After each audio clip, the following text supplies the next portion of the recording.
A hipertensão, ou conhecida como pressão alta, é a doença que mais mata no Brasil.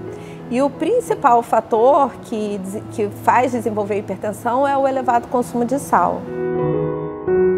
Aqui no Brasil é muito comum a gente almoçar, jantar com o saleiro próximo do prato. Então nós não temos o controle da quantidade de sal que a gente consome.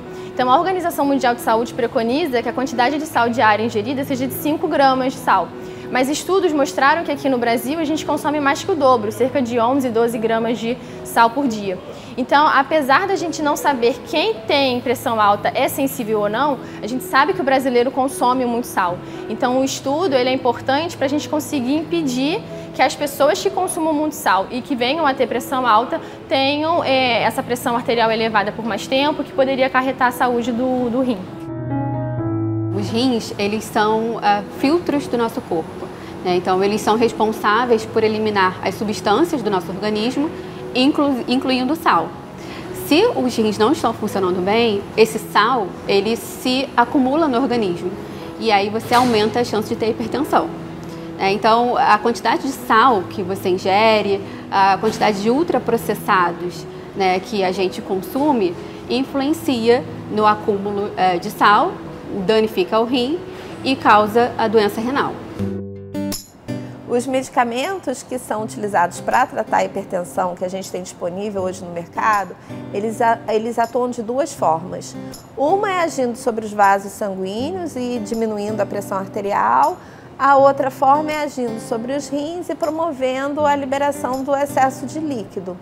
Acontece que esses medicamentos, eles são utilizados para todos os pacientes hipertensos.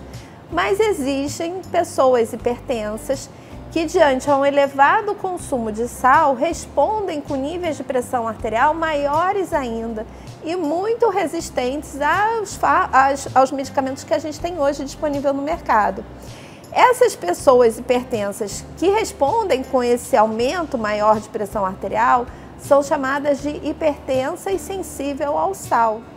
Hoje em dia, esses pacientes hipertensos e sensíveis ao sal são tratados da mesma forma que os pacientes hipertensos.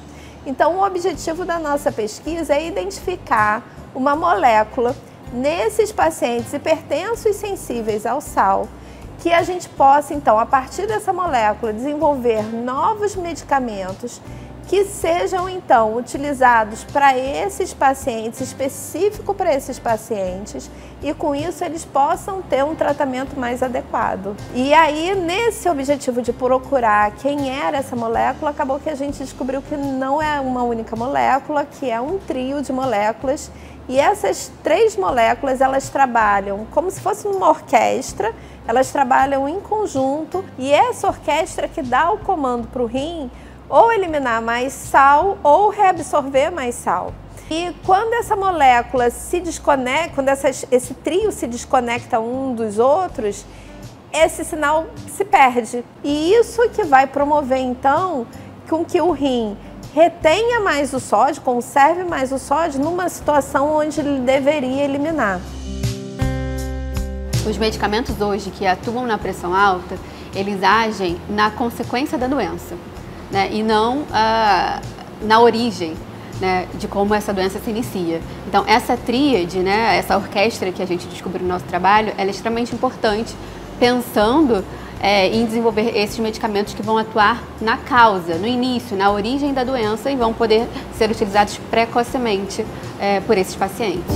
A pesquisa sobre os efeitos do sal na pressão arterial é importante porque o aumento da pressão arterial é um quadro realmente muito frequente, não apenas em nossa população, mas em todo o mundo. Associada a outras doenças, como por exemplo a obesidade, né, o aumento de peso, está se transformando numa das grandes pandemias do século XXI. E é importante para a UFRJ contribuir nesta época, nestes tempos, para encontrar quais são as causas da associação entre alto sal e alta pressão arterial. O desenvolvimento desse medicamento que faça essa regência dessa orquestra vai ser importante porque ele vai atuar contribuindo na regulação da pressão arterial, substituindo aquele grupo de 3, 4 medicamentos por um único medicamento só. E a gente tem grande expectativa de que ele possa diminuir o número de pacientes que dependam da hemodiálise. Dentre essas 3 moléculas que nós estudamos, uma delas ela pode servir como marcador precoce para pessoas que podem vir a desenvolver pressão arterial elevada. Então, hoje em dia, a gente sabe que existem pacientes que consomem uma grande quantidade de sal, mas que não tem alteração da pressão, e tem pessoas que comem uma quantidade um pouquinho acima do que seria aceitável e ainda assim desenvolvem pressão arterial elevada. Então, essa molécula específica, ela conseguiria predizer quais pessoas podem ter pressão alta pelo alto consumo de sal e quais não teriam. Quando a gente descobriu que essa tríade ela funcionava como se fosse uma orquestra, foi um momento de muita felicidade científica, né? No sentido de que agora a gente entende melhor qual é o mecanismo da doença, né, da hipertensão e, consequentemente, da doença renal, e futuramente, né, podem ser desenvolvidos fármacos que atuem nesses alvos farmacológicos, nessas moléculas.